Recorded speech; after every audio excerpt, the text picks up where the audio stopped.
कर वैसे तो मैं बहुत से लोगों की दुश्मनी मोल ले रहा हूं, एक तरह से आप समझिएगा। क्योंकि आ, आप जिस लेवल पर चीजों को देखते हैं, मैं थोड़ा सा उससे अलग देखने की कोशिश कर रहा हूं। आपने देखा होगा कि मैंने आपको एक बार ट्रेनिंग में एक बात बताई थी कि जब इनको कोई आदमी निपटाना होता है और जो कि खास तौर पे इनकी बात या तो मान नहीं रहा होता या फिर इनका कोई मतलब इनका कोई राजदार होता है, उसको जब इनको निपटाना होता है तो ये सीधे सीधे आदमी को नहीं निपटाते हैं। या तो कोई इस तरह का इंजेक्शन लगाते हैं जब यानी कि या तो इस तरह का इंजेक्शन लगाते हैं कि आदमी को पैरालिसिस आए तो उस मीटिंग के पर्टिकुलर मीटिंग के 2 दिन बाद या 24 घंटे बाद आए। भाई जैसे आज रात की मीटिंग थी, रात को किसी ने सुई चुभो दी, अगले दिन दोपहर को उसको हार्ट अटैक या पैरालिसिस आ जाएगा और बंदा खत्म हो जाएगा, पता भी नहीं चलेगा। या फिर वो रोड रेस दिखाते हैं कि रोड पर किसी की गाड़ी टकराई, गुस्सा हुआ, गुस्सा होकर के उन्होंने लड़ाई करी और लड़ाई में गुंडे आ गए और उन्होंने चोट मार दी और इस तरह से चोट लग गई। या फिर वो इस तरह से निपटाते हैं कि कोई पूरा का पूरा प्लेन क्रैश हो जाए। मतलब ये मैंने आपको उस ट्रेनिंग में बताई थी, क्योंकि अगर एक व्यक्ति को निपटाएंगे तो शक हो जाएगा कि यार इस आदमी को क्यों निपटाया है और इस आदमी को मतलब क्यों एक तरह से असैसिनेट किया गया है। क्या इसके पास कोई पुराना राज आपके पास है क्या, या इसके पास है, या कोई इसके पास कुछ ऐसा था जो कि अगर पोल खुल जाए तो खतरनाक हो सकता है। इसीलिए वो इस तरह के काम करते हैं कि पूरी की पूरा काफिला उड़े या पूरी गाड़ी उड़े, तो बहुत सारे लोग उसके साथ भी जाएं, कोई आतंकी हमला दिखा दिया जाए या प्लेन क्रैश दिखा दिया जाए, तो इस तरह की चीजें होती हैं। और मुझे सोचने पर मजबूर कर दिया इस पूरी की पूरी घटनाक्रम ने। जैसे ही प्लेन क्रैश हुआ तो मैंने कहा कि यार पायलट कोई नौसिखिया था क्या, पता चलता है कि नहीं। पायलट के पास तो 1100 घंटे उड़ाने का एक्सपीरियंस था, तो कोई नया भी नहीं था, कोई आतंकी घटना थी नहीं, सब कुछ सही था। तो क्या ये अपने आप से अचानक से ये एक्सीडेंट हो गया? तो मैं सोच रहा था कि ऐसा कैसे हो सकता है कि एक बिल्डिंग को जाकर के जहाज टकरा जाए। मतलब वो कह रहे हैं कि बिल्डिंग बीच में आ गई और जहाज उससे टकरा गया। बोइंग 787 के लेवल का जहाज है। अहमदाबाद में जो प्लेन क्रैश हुआ है, मेंटल हॉस्पिटल में जो मेघानी नगर में है, उस एरिया में जाकर के वो गिरा है और टोटल लगभग 250 यात्री उसके अंदर हैं, 250 लोग हैं। यात्री ही 242 हैं, तो 8-10 लोग तो उसके अंदर क्रू मेंबर्स भी होंगे। मतलब ये हुआ कि उस पूरे जहाज में करीब 250 लोग हैं। पता चलता है कि 12 नंबर सीट के ऊपर बीजेपी का 2021 से पहले का जो मुख्यमंत्री है, इसको ध्यान दीजिएगा, 2016 से 2021 का जो मुख्यमंत्री है विजय रूपाणी, वो भी इस प्लेन में सफर कर रहे थे। अब मैं कुछ बोलूंगा, मैं कुछ बताऊंगा, क्योंकि चुनाव 2026 में है और विजय रूपाणी के पास कुछ ऐसे दस्तावेज हो सकते हैं। क्योंकि देखो भाई, मुख्यमंत्री तो उसी व्यक्ति को बनाया जाता है जो या तो पूरी तरह से गुलाम हो वर्ल्ड इकोनॉमिक फोरम का, उनके एजेंडे को आगे चलाने वाला हो, या पूरा लाइजनिंग उसकी हो, या फिर वो राजदार हो, या वो खास आदमी हो। तो अमित शाह का और नरेंद्र मोदी का खास आदमी ही वहां पर बैठ सकता है। तो वो विजय रूपाणी जब प्लेन में थे और मे डे भी कॉल कर दिया गया, यानी सारा सिस्टम फेलियर हुआ है, जहाज का पूरा सिस्टम फेलियर हुआ है। एयर इंडिया का विमान है AI-171 जो लंदन के लिए उड़ान भरी जिसने, तो मैं सोच करके हैरान हूं कि ये हादसा कैसे हुआ होगा। अब आप इसमें थोड़ा सा दिमाग लगाइएगा और खबरों के ऊपर यदि आपकी नजर दौड़ाने की आपको आदत है या आप नजरें दौड़ाएंगे तो आपको खबरें किस तरह की आएंगी, मैं आपको पहले से ही एक रूटीन बता देता हूं। क्योंकि जहाज जो अभी अभी हादसा हुआ है, और हादसे के बाद में खबरें आती हैं, तो सबसे पहले तो वहां आसपास में सिक्योरिटी के मेजर्स को ध्यान में रखते हुए सारा का सारा एरिया सील कर दिया जाएगा और किसी की भी आना जाना जो है बंद कर दिया जाएगा। और किसी को यह नहीं बताया जाएगा कि कितने लोग मारे जा चुके हैं। 100 लोग मारे जा चुके हैं। मतलब सबसे पहली खबर आएगी कि किसी के हताहत होने की खबर अभी तक नहीं आई है, कोई पुष्टि अभी नहीं हुई है। फिर बताएंगे कि 15 लोगों के या 12 लोगों के या 5 लोगों के, मतलब थोड़े से आदमियों के मरने की खबरों की पुष्टि हुई है। फिर बताएंगे कि नहीं 50 लोगों की पुष्टि हुई है। फिर 70-80 लोगों के मरने की पुष्टि होगी। फिर 100 लोगों के मरने की पुष्टि होगी।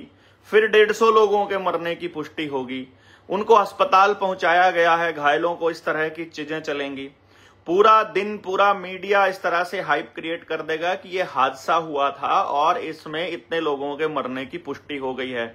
इतने लोगों के मरने की पुष्टि में उस आदमी के मरने की पुष्टि भी हो जाएगी जिसको इन्होंने निपटाना था। भाई देखो, कुछ लोगों को ऐसा लग सकता है कि यार ये आदमी हर चीज में कॉन्स्पिरेसी देख रहा है, यार ये आदमी हर चीज में एक हादसे को भी इस तरह की चीजें देख रहा है।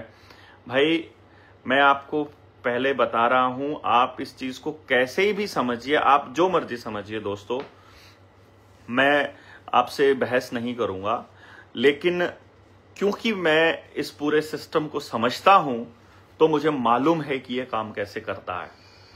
आप सब लोगों से गुजारिश रहेगी कि आप खबरों का पोस्टमार्टम करते रहिए और देखिएगा, क्योंकि अमित शाह निकल चुका है, वो वहीं था, वो आसपास ही था, कहीं वडोदरा या वडनगर या कहीं ऐसी जगह पर वो था। वहां से वो अहमदाबाद के लिए निकल चुका है। कुछ ही देर में वो अहमदाबाद में होगा और वो पुष्टि करके नरेंद्र मोदी को बताएगा कि जिस काम के लिए हमने काम शुरू किया था वो काम हो चुका है। बाकी वो घायलों की स्थिति का भी जायजा लेगा, हादसे की भी जानकारी लेगा, घायलों से मिलने अस्पताल भी जाएगा, कोई काम बचा होगा तो उस काम को पूरा भी करेगा। मैं ये नहीं कह रहा हूं कि कोई जिंदा बचा होगा तो उसको निपटा करके वो आएगा, मैं ऐसा बिल्कुल नहीं बोल रहा हूं। कहीं आप लोग ये सोच रहे हो कि मैं किसी सरकार के आदमी के ऊपर आरोप लगा रहा हूं कि इन लोगों ने विजय रूपाणी को निपटाने के लिए सब किया। मैं ऐसा बिल्कुल भी नहीं कर रहा हूं, क्योंकि राष्ट्रीय सुरक्षा का मामला है। मैं ऐसी कोई बात बोलूंगा तो पुलिस वाले उठा करके ले जाएंगे, तो मैं ऐसी बात बोलूंगा तो लोग भी पागल कहेंगे और हो सकता है कि ये चीज झूठ भी निकले। तो इसलिए मैं ऐसी कोई बात आपके सामने नहीं कहूंगा जिससे कि क्रेडिबिलिटी अपनी खत्म हो, जिससे कि कोई बात अपनी इस तरह की निकल के आए। तो इसके 2 कारण हो सकते हैं। अगर ये हादसा सचमुच हादसा हुआ है तो फिर तो भाई मतलब देखिए, फिर तो एक आम नागरिक होने के नाते हम सब लोगों का ये फर्ज है कि हम दुआ करें कि अधिक से अधिक लोग जो हैं वो सुरक्षित निकलें और जो घायल हैं उनको जरूरी जो है एक सहायता मिले, और जो मृत लोग हैं उनको मतलब उनको सहायता मिले, जितने भी उनके परिवार वालों को हिम्मत दे परमात्मा, उनकी आत्मा को शांति दे कि इस दुख की घड़ी में उनको ये दर्द सहन करने की ताकत दे। साथ के साथ अब जब आप इंश्योरेंस नहीं करवाते होंगे फ्लाइट्स में, तो अब आप इंश्योरेंस भी करवाने लग जाएंगे। 1-2 हादसा करने के बाद में, 1-2 चीजें होने के बाद ही तो आप लोग उसके लिए चलते हो ना। और जो नागरिक उड्डयन मंत्रालय है उसको भी अपने नए नियम बनाने में आसानी होगी कि अब से हादसों को ध्यान में रखते हुए अब तुमको ये सब भी करना पड़ेगा, साथ में ये वेरिफिकेशंस भी करानी पड़ेंगी, ये सब भी जरूरी है। ये यानी कि कुछ भी नया करने के लिए इस तरह की चीजें को इस्तेमाल करता है प्रशासन तंत्र। जो ताकतवर लोग हैं, जो अपनी ताकत का मुजाहरा करते हैं, जो अपनी ताकत को दिखाते रहते हैं, वो लोग इस्तेमाल करते हैं इस तरह के हादसों को नए कानून बनाने के लिए। ये हम पहले से बोलते आ रहे हैं। आप लोगों को एक अलग आवाज जो है मैं कह रहा हूं, इस अलग आवाज का सम्मान इसलिए करना चाहिए कि एक तरह की बात सब कर रहे हैं, उससे अलग बात कहने की मैं हिम्मत कर पा रहा हूं। मुझे नहीं मालूम कि ये बात कहां तक जाएगी और किस लेवल तक लोग समझेंगे, लेकिन मैं एक अलग पहलू आपके सामने रख रहा हूं। ये झूठ भी हो सकता है, ये सच भी हो सकता है। अगर ये सच है तो ये सच बहुत भयानक है और मैं दुआ करूंगा परमात्मा से कि ये झूठ निकले। लेकिन अभी तक के इस यात्रा में पिछले 5-6 साल से जो लोग जानते हैं, या पिछले 8-10 साल से जो लोग जानते हैं, या जो अभी पिछले 3-4 साल से लोग जानने लगे हैं, ऐसे मामलों में बहुत कम चांस रहता है कि मेरी बात गलत रही हो और उसकी जानकारी लोगों तक हम लोग कोशिश करते हैं कि सही पहुंचाई जाए। हमारा मकसद समाज को गलत दिशा में लेकर जाने का बिल्कुल भी नहीं है, लेकिन तस्वीर के एक दूसरे पहलू को मैं आपके सामने रख रहा हूं। आप देखिएगा कि आप इसको कैसे रखते हैं। लेकिन मुझे इतना पता है कि राफेल की जानकारी रखने वाला एक भी व्यक्ति आज जिंदा नहीं है। जो जिंदा है वो राजनाथ सिंह है, वो इस टाइम पे रक्षा मंत्री है। सुषमा स्वराज भी चले गए, पानीकर जी थे जो गोवा के मुख्यमंत्री, उनको भी इसी तरह से, मतलब आप देखिएगा अस्पताल में भर्ती होने के महीने भीतर भी वो सब जो है इस संसार को अलविदा कह गए थे। और इसी तरह से विजय रूपाणी के साथ मिलकर के अहमदाबाद में क्या क्या किया था, अगर इसकी जानकारी आप निकाल लेंगे कि कितनी झुग्गी झोपड़ियां खाली करवाई थी, कितने लोगों के साथ क्या घपले में शामिल रहे थे, क्या क्या एक्टिविटीज रही थी, ठेके पर कितने लोग लगाए थे, तो शायद आप लोगों को इसके बारे में जानकारी मिल सके कि वो किस चीज के राजदार रहे होंगे नरेंद्र मोदी और अमित शाह के। बाकी इन लोगों की हिस्ट्री आप सबको पता है कि ये हर चुनाव से पहले कुछ ना कुछ इस तरह का काम करते हैं। तो हो सकता है कि आने वाले वक्त में गुजरात में जो विपक्ष है उसको मैनेज इस धमकी के साथ किया जाए, क्योंकि जब भी कोई नेता बाहर जाकर आता है, जैसे अभी चंद्रशेखर रावण विदेश जाकर आया है, आने के बाद उसके सुर अपने आप बदल जाएंगे। उसके सुर पहले वाले नहीं रहेंगे, उसके तेवर पहले वाले नहीं रहेंगे जैसे पहले रहे हैं। तो आप लोग इसको कैसे देखते हैं, कमेंट बॉक्स में जरूर लिखिएगा कि मेरी बातों में कितनी सच हो सकती है। फिर जनता सरकार मोर्चा से जुड़ने के लिए 9518170000 पर आप मिस्ड कॉल भी दीजिए, आपसे संपर्क भी किया जाएगा। जेएसएम की अगली ट्रेनिंग में भी आइए, अपने गांव को जगाइए जरूर। मैं अपने गांव फफड़ाना के ऊपर हम लोग एजुकेशन के ऊपर काम कर रहे हैं, और हमने जब आंकड़ा दिया गांव को तो बहुत हैरान कर देने वाला आंकड़ा था।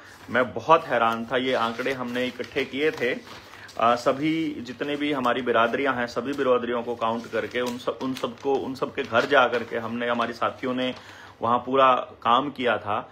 तो यदि मैं 1800 घरों का आंकड़ा अपने गांव का देता हूं तो मोटा मोटा जब हमने इसको कैलकुलेशन किया तो 20 करोड़ रुपया हमारा प्राइवेट स्कूलों में जा रहा है गांव का, साल का।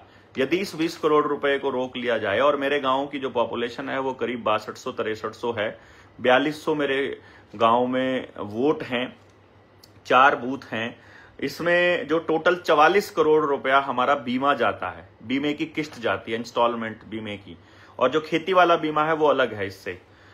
इसी में लोन जो पूरे गांव पर है वो 316 करोड़ है, जबकि हमारे गांव की टोटल आमदनी 280 करोड़ है, जिसमें से 100 करोड़ रुपया उनका खर्चा आ जाता है। टोटल गांव का हमने ये कैलकुलेशन किया था, करीब 25 से 50 लाख के बीच का एक आंकड़ा है जो हम लोग कोचिंग पर, हमारे बच्चे जो पढ़े लिखे हैं और जो नौकरी की तलाश कर रहे हैं वो खर्चा कर रहे हैं, जो बहुत भयानक है। पेट्रोल और डीजल पर जो अननेसेसरी का जो खर्चा है हमारा 6 करोड़ रुपया पेट्रोल का और करीब करीब 5 करोड़ रुपया डीजल का, यानी 11 करोड़ रुपया हम लोग खर्च कर रहे हैं पूरा गांव मिल करके।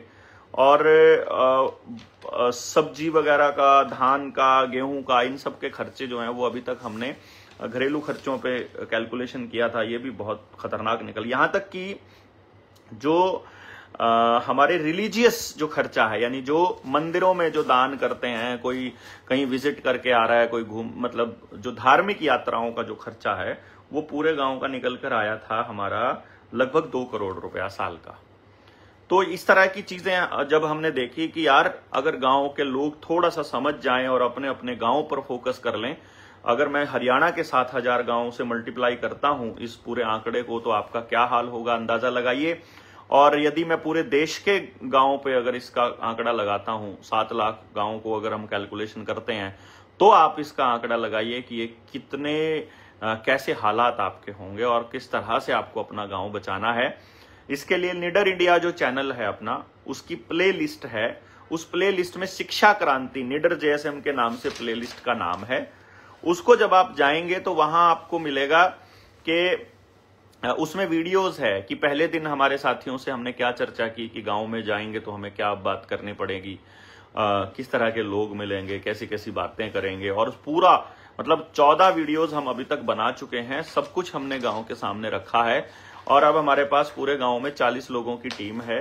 वो 40 लोगों की टीम हमारी मतलब मैं उस टीम का हिस्सा हूं बेसिकली। वो लीड करेंगे पूरे गांव को आगे समझाने में। और अब हम शनिवार और रविवार, यानी ये जो हमारा शनिवार और रविवार का है, हमारी तारीख हो गई आज 12, कल 13 है, तो 14 और 15 तारीख को मैं अपने गांव में रहूंगा, मोहल्ला मीटिंग्स करूंगा, मोहल्ला सभाएं छोटी छोटी, ताकि गांव में जो लोगों को लगता है कि हम उन तक नहीं पहुंचे हैं वो भी हम तक पहुंच जाएं और पूरे मिशन को हम उनके सामने रखेंगे।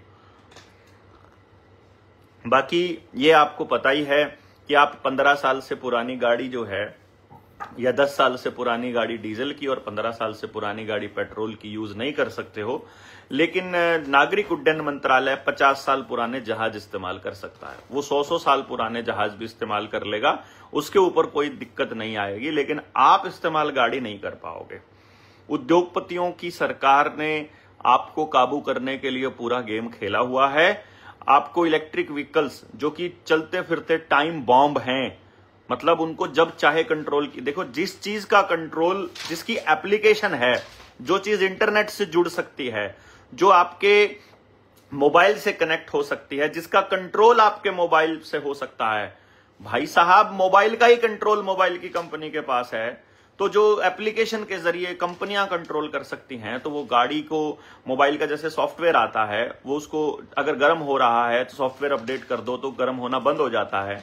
कैमरे की क्वालिटी कम है तो सॉफ्टवेयर का अपडेट आ जाए तो कैमरे की क्वालिटी भी ठीक हो जाती है कंप्लेंट करने के बाद। अपडेट आ जाए तो कैमरे की क्वालिटी डाउन भी हो जाती है। तो जब उसकी क्वालिटी भी डाउन और अप हो सकती है, जब उसका गर्म होना बंद हो सकता है, तो गर्म ज्यादा होना भी तो चालू हो सकता है। इसको समझिएगा आप कि जब कंट्रोल किसी और के पास है, किल स्विच किसी और के पास है, तो आपको कभी भी निपटाया जा सकता है। तो एक पहलू हमने पहले बताया। दूसरा पहलू ये हो गया कि आपको जबरदस्ती गाड़ियां बैन करने वाला, तो हमने ये पहले ही बोला है कि 30 नवंबर को राजीव भाई का पुण्यतिथि है। उस पर हम दिल्ली के अंदर इस कानून का उल्लंघन करने के लिए सविनय अवज्ञा आंदोलन की शुरुआत करेंगे कि हम आपकी बात नहीं मानते हैं, हम आपके कानून को नहीं मानते हैं और हम दिल्ली के अंदर पेट्रोल और डीजल की गाड़ियां लेकर के जाएंगे। जनता सरकार मोर्चा के साथी सब लोगों से आह्वान भी करेंगे और इसका हम पूरी तरह से उल्लंघन करेंगे, उल्लंघन करना शुरू करेंगे। और इसके ऊपर जितने भी चालान अगर ऑनलाइन होते हैं, वो चालान भी हम लोग भरेंगे। आप देखिएगा, वैध रुपए में भरेंगे, जिसका हमने पूरा का पूरा तोड़ जो है वो निकाल लिया है।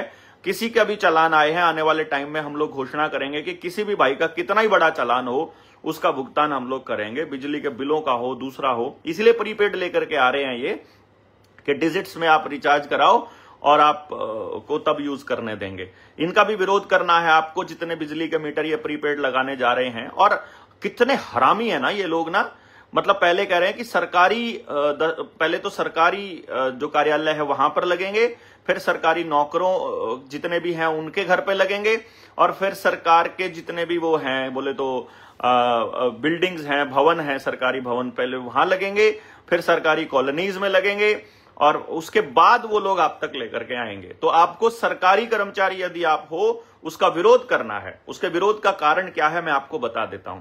आपको नए मीटर का भी विरोध करना है। नए मीटर का विरोध क्या कहकर आप कर सकते हो?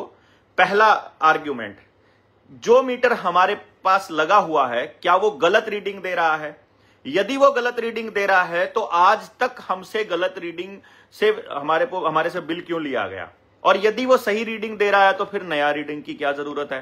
क्योंकि उसमें चिप लगी है और वो वहीं से कंट्रोल हो सकता है नंबर के हिसाब से, आधार कार्ड के साथ जुड़ा होने की वजह से। कि आप बात नहीं मानोगे तो आपका बिजली का कनेक्शन काटना आसान हो जाएगा। इसीलिए ये इस चिप वाले मीटर लेकर के आ रहे हैं। तो भाई आपको इसका, अपने कंट्रोल का, अपनी गुलामी का विरोध आपको करना पड़ेगा। और जब वो मीटर की रीडिंग ठीक दे रहे हैं तो फिर नए मीटर की जरूरत क्या है, ये एक बड़ा सवाल है। और उसका पेमेंट भी वो आपसे वसूल कर रहे हैं। कमाल की बात तो ये है, पहले वाले मीटर की भी ले ली और दूसरे की भी। दूसरा, सेम कंपनी के ही मीटर क्यों यूज किए जा रहे हैं, रिलायंस के ही क्यों यूज किए जा रहे हैं या अडानी के ही क्यों यूज किए जा रहे हैं। और सेम मतलब उसका जो मैन्युफैक्चरिंग है वो किस तरह से मैनेज किया गया है, ये एक बड़ा सवाल है। बड़े घोटाले की तरफ लेकर के जा रहा है ये। और अंत में एक बार प्रीपेड हो गया ना, फिर तो आपने नहीं दिया तो बिजली नहीं आएगी, सिंपल। चाहे वो जितना मर्जी जुर्माना लगा दें, फिर आप कुछ नहीं कर पाएंगे। और बड़े लेवल पर इसका विरोध करना जरूरी है। तो दूसरा पहलू ये है जो मैं आपको बता रहा था कि इनका मीटर्स का विरोध करना बहुत ज्यादा जरूरी है।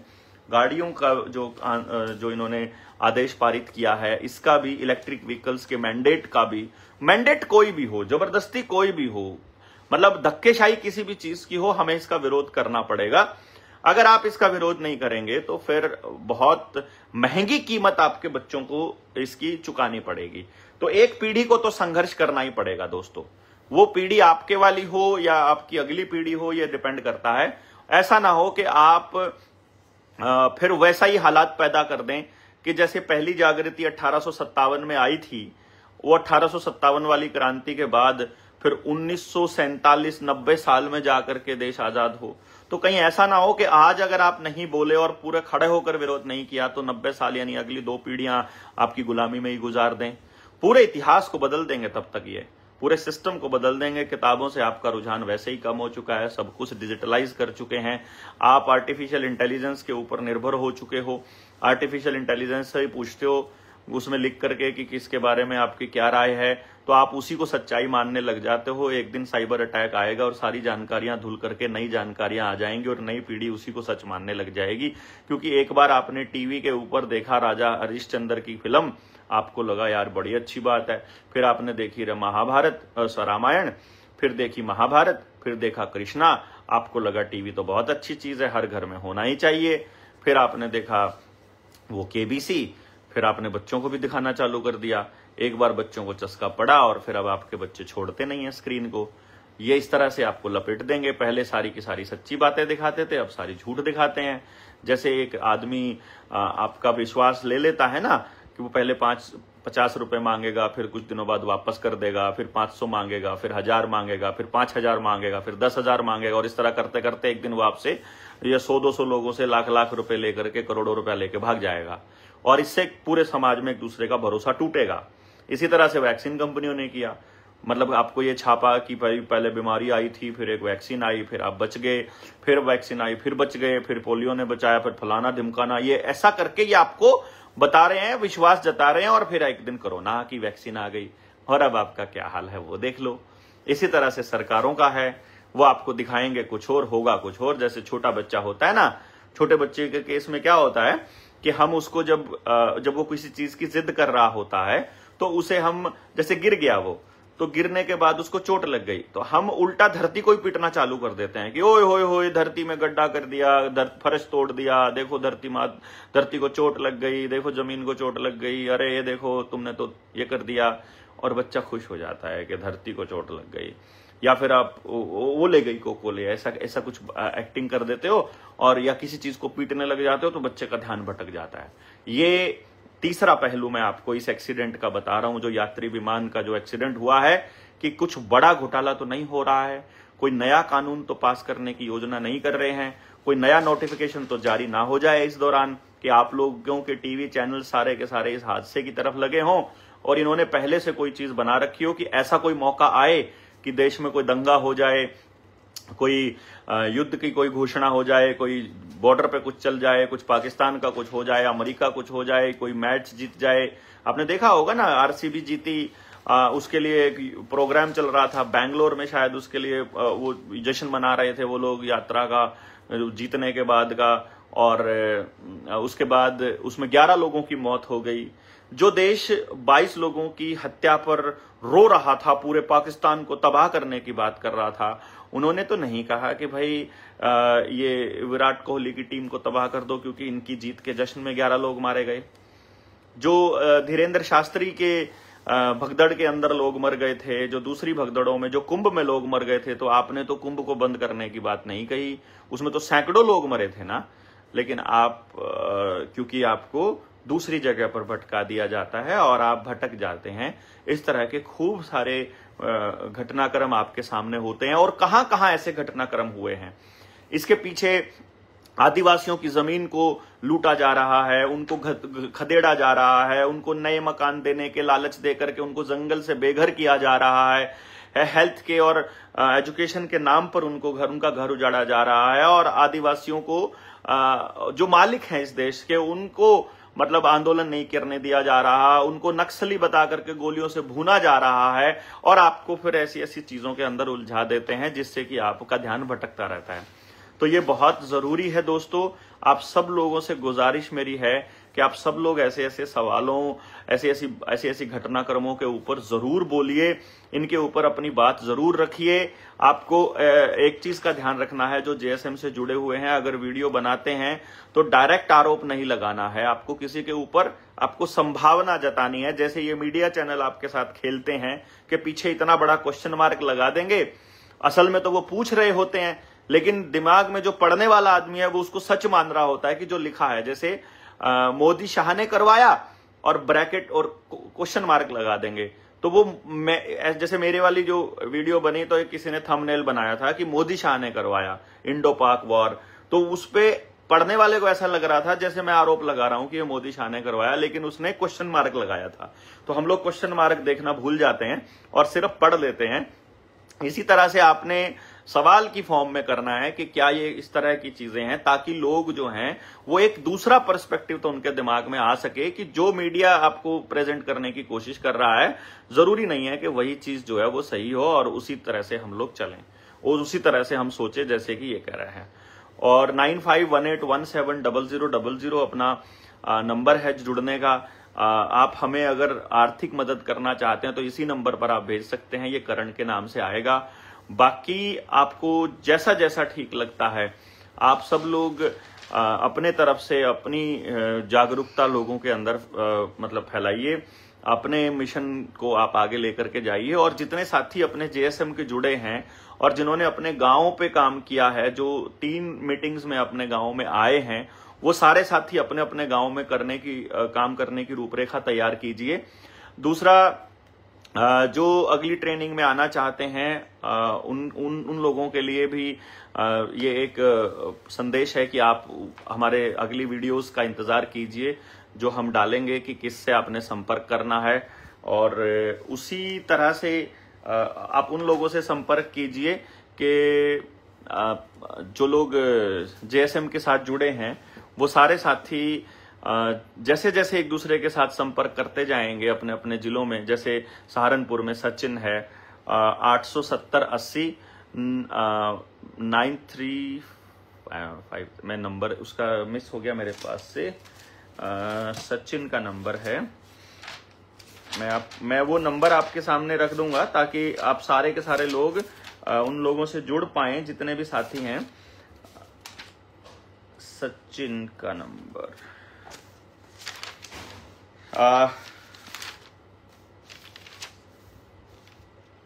आप करण का नंबर नोट कर सकते हैं। सचिन का नंबर अपने पास नहीं है तो आप करण का नंबर नोट कर सकते हैं, मैं भूल गया, 937353 कुछ इस टाइप का। 70 दोबारा से शुरू कर रहा हूं, 9991911784 ये करण का नंबर है। आप इनके इस नंबर पर मैसेज करके अपनी अगली ट्रेनिंग की जानकारी ले सकते हैं। आपको जेएसएम की अगली ट्रेनिंग लेनी है अगर, लगभग 50 ट्रेनिंग्स हम लोग कर चुके हैं और आपको शेयर करना है मैक्सिमम लोगों तक इस वीडियो को। 9991911784 आपको इस नंबर पर संपर्क करना है अगली ट्रेनिंग के लिए, जो जून या जुलाई में ही ट्रेनिंग होगी। तो आपको अगली ट्रेनिंग का वेन्यू बता दिया जाएगा, या तो हम लोग कैथल में ट्रेनिंग करेंगे या मेरे गांव फफड़ाना में करेंगे। और चांसेस रहेगा 20, 21 और 22 तारीख, जो फ्राइडे, सैटरडे, संडे, उसमें हम इस ट्रेनिंग को कंप्लीट करेंगे। आप सारे लोग अपनी अपनी वीडियोस के माध्यम से लोगों को जगाइए, बताइए कि किस तरह के हालात पैदा हो रहे हैं पूरे देश के अंदर। और किस तरह से सरकारें आपसे झूठ बोल रही हैं, कैसे प्रोपेगेंडा रच रहे हैं, किसानों की जमीनों से बेघर किया जा रहा है, बुलडोजर चला के उनके घरों को तोड़ा जा रहा है, रोज नौकरियों से निकाला जा रहा है, प्राइवेट लोगों को जो मतलब प्राइवेट नौकरियां ज्यादा दे रहे हैं, वो भी टेम्परेरी हैं, कभी जुड़ रहे हैं, कभी टूट रहे हैं, इस तरह के हालात पैदा हो रहे हैं। तो मुझे लगता है कि आप जितने ज्यादा लोगों को जोड़ेंगे उतना ही अच्छा रहेगा। आप सब साथी जुड़े, इसके लिए बहुत बहुत धन्यवाद। कमेंट करके बताइएगा प्लीज।